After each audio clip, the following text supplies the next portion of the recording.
Tenemos varias preguntas de nuestros oyentes, doctor.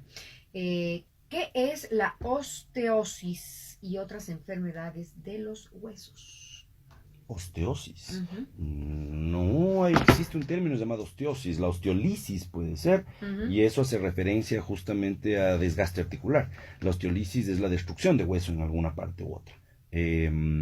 Ya sea por un proceso degenerativo, se ve osteolisis en infecciones, se ve osteolisis en tumores. La osteolisis es una definición radiográfica de algo que está carcomiendo o destruyendo la estructura del hueso, sea cual sea su origen. Ujú. Estábamos hablando sobre la alimentación, ¿no? Así es. Sobre la alimentación y la prevención. Y usted había dicho suplementos nutricionales. Así es. Esto, cuando ya tenemos una molestia o antes de tener la molestia, usted ya sugiere que hayan un suplemento. Bueno, idealmente, cuando tú haces una actividad física que implica desgaste, uh, tienes que suplementar los principales elementos que vas a utilizar para restaurar esas lesiones que se producen por el deporte. Entonces, claro, si tú eres un deportista y te encanta el trote, pues yo te sugiero que utilices, que empieces a suplementarte con colágeno. El colágeno va muy bien y va de la mano con arginina, es un aminoácido que se emplea mucho para mejorar la función del colágeno. No soy un gran fan, ya lo dijimos en algún otro espacio aquí mismo. La glucosamina y el condroitín realmente han sido muy desvalorizados en temas científicos por su poco efecto medible en las articulaciones. Y pues esencialmente son esos los suplementos. Ahora, de la mano de eso vienen grupos vitamínicos que se asocian específicamente con función articular, como bien podría ser vitamina E y vitamina D. El tema del magnesio tiene mucho empuje actualmente como Ujú. suplementación en varios procesos metabólicos, no solamente articulares, pero se está empleando mucho en estos momentos. Tienes todas esas alternativas en el camino de suplementarte. De suplementación. Em, las varias preguntas. A ver, vamos a las primero a esas preguntas y luego las mías. Los niños de cristal. Se sale un poco del tema que estamos tratando. Sí, pero es Los una niños de pregunta cristal, que nos la sí, es piden. una enfermedad que se denomina osteogénesis imperfecta, es una condición genética y congénita en la que ciertas proteínas del hueso están ausentes Ujú. y eso hace que el hueso pierda su elasticidad. ¿Eso es irreversible? De hecho, es congénita, no hay Ajá. forma de tratarla. Es un defecto de las células del cuerpo. Entonces, al no producir ciertas proteínas, el hueso se vuelve extremadamente frágil. La característica del hueso humano es que, a la vez de ser un sostén y ser muy duro, es elástico y permite ciertos grados de deformidad. En la osteogénesis imperfecta, en los grados más leves, se pierde eso y sencillamente el hueso se vuelve susceptible a romperse. Entonces existen los niños de cristal de grados leves, que son los que sobreviven, y Ujú. de grados avanzados que rara vez pasan la primera infancia. Porque las fracturas que sostienen pueden ser fracturas vertebrales, de cráneo o fracturas de costillas y sencillamente tienen lesiones tan severas que no son compatibles con la vida. Volviendo al tema de las articulaciones, doctor, ¿la postura cuenta? ¿Un correcto hábito de postura al caminar, al sentarnos? La gente que maneja mucho tiempo, que está mucho tiempo en el auto, ¿cómo podrían mejorar? Probablemente de las consultas más frecuentes de artrosis, y no por edad, sino por trabajo, están las artrosis de la columna.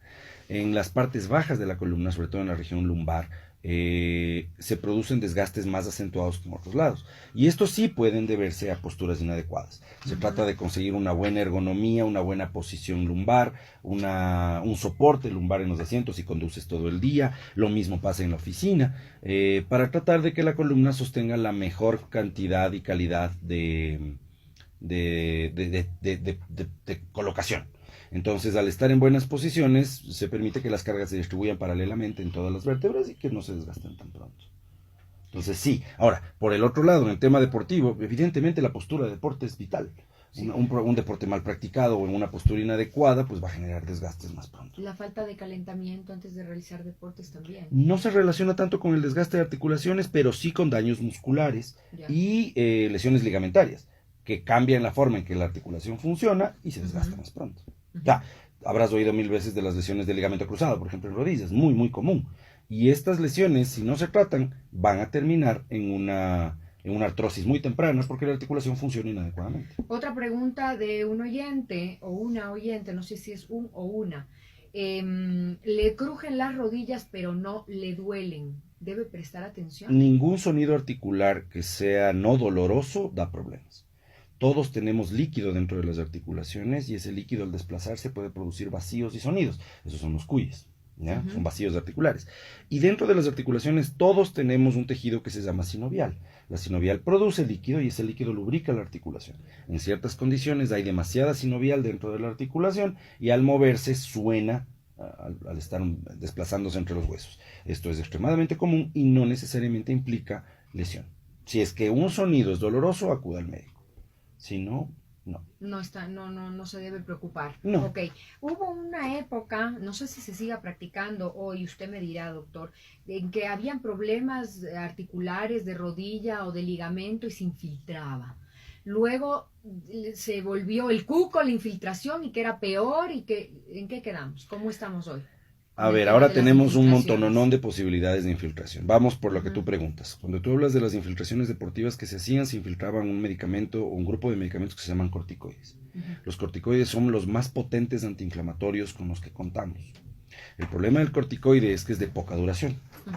Estos corticoides se disolvían en unas cristales, en unas sales. Y estas sales, al depositarse en la articulación, hacían que al irse disolviendo, iban liberando el corticoide para que dure más tiempo. Estos cristalitos, cuando se depositaban en el cartílago, lo desgastaban y producían daño. El problema en sí no es la infiltración, porque a la final desinflama. El problema es que si la haces muy frecuentemente, dañas el cartílago. Nosotros todavía recurrimos a infiltraciones de corticoides en pacientes, si son jóvenes, no más de 3 veces al año. Y si son pacientes de más de edad, las empleamos en pacientes con una artrosis terminal, una artrosis avanzada, que por A o B no los podemos operar. Entonces les ponemos corticoides, a sabiendas de que destruyen el cartílago a largo plazo, pero como una alternativa de tratamiento para paliar el dolor. Pero eso es solo de los corticoides, estoy hablando de las otras infiltraciones que hay, que ahora sí están de moda. Hablamos de plasma rico en plaquetas, células madres, ácido hialurónico, y eso es otra cosa. Eso es Eso no es, tiene mucho que ver, tiene pero es otra cosa. No tiene medicamentos, digamos, son naturales. Las No, células madres no. son naturales. De hecho son naturales, son extraídas de la médula ósea del cuerpo, lo mismo el plasma rico en plaquetas. Y de hecho funcionan muy bien si se emplean bien y se sabe dónde. Químicos. Y los otros son los colágenos y los ácidos hialurónicos y los hilanos, que son esencialmente productos de origen biológico, pero que actúan como lubricantes articulares y recambio de líquido articular. Más preguntas de oyentes, nos llaman al teléfono desde el Carchi. Saludos al Carchi. ¿Qué exámenes se deben realizar para comprobar desgaste de cartílago? El gold estándar, la regla de oro, el mejor estudio que existe para cartílago es la resonancia magnética nuclear. Sin embargo, no recomiendo en absoluto que la gente empiece a hacerse resonancias. Primero, porque es un estudio costoso. Y segundo, porque puede ser peligroso si existen elementos metálicos en el cuerpo. Es un examen que tiene que solicitar el médico. Si yo evalúo a mis pacientes, veo que tienen síntomas que me sugieren desgaste, hago una simple radiografía de rodilla, veo de cadera o de lo que fuere, veo si es que hay ciertos signos radiográficos que sugieren desgaste y dependiendo de esos criterios solicito una resonancia. Otra pregunta, ¿cuánto tiempo de bici se podría hacer para personas con problemas de articulaciones? La bicicleta como tal es uno de los ejercicios de menor impacto que hay. ¿Ya? Entonces es un ejercicio que se puede hacer. Básicamente el límite de la bicicleta es que hay alguna molestia. Yo no limito la actividad en bicicleta, ya sea estática o bicicleta normal, porque considero que es un ejercicio cardiovascular y muscular muy completo. En los pacientes con ciertas enfermedades específicas, por ejemplo daños de rodilla, lo que hago es modificar la altura del asiento y le explico al paciente cómo hacerlo para que de tal forma doblen menos la articulación al pedalear y pues ¿qué es lo ideal en el asiento? Que llegue hasta la punta Lo habitual de la es que llegue a la cadera, ese es el fitting normal de una bicicleta. Okay. El paciente con desgaste de rodilla probablemente le suba unos 10 centímetros más del asiento. 10 centímetros. Dependiendo del tamaño del paciente, eso es parte del fitting de la bicicleta. Pero la idea es que al tener el asiento un poco más alto, las rodillas se flexionan menos al pedalear y eso genera menos daño. Y tiene menos impacto en la rodilla, la bicicleta indoors, la estática, que la outdoors. No realmente, el mecanismo de pedaleo es el también, mismo. Por ejemplo. Pero evidentemente si estás haciéndolo, te estás lanzando a hacer downhill, vas a tener más problemas. O sea, la idea es que la indoors va a ser más segura, pero no sé si sea tan divertida como pasear en bicicleta afuera. Ok, bueno, nos quedan, no, todavía tenemos tiempo, no, ya no tenemos tiempo, uy, última, rapidísima entonces de esta pregunta y ya cerramos la entrevista. ¿Qué se puede hacer cuando se sufre de condromalacia rotuliana? Esa es la más común de las enfermedades de la rótula, es daño de cartílago rotuliano. Hay que hacer una evaluación minuciosa de la enfermedad para ver cuáles son las causas. Si estas causas son mecánicas, malformación en el alineamiento de la pierna, o mala actividad física o desbalance muscular. Eso sí necesita un estudio, varios estudios especializados para ver cuál es el tratamiento ideal, que puede ir desde rehabilitación hasta cirugía, dependiendo de la severidad. Muchísimas gracias. Nos ha acompañado el doctor Gonzalo Arteaga, traumatólogo especialista en cirugía de cadera y rodilla del Centro de Especialidades Ortopédicas. Vamos a subir una foto con nuestro invitado para que ustedes puedan ponerse en contacto y vayan a consulta con el doctor Arteaga. Muchísimas gracias, doctor. Gracias.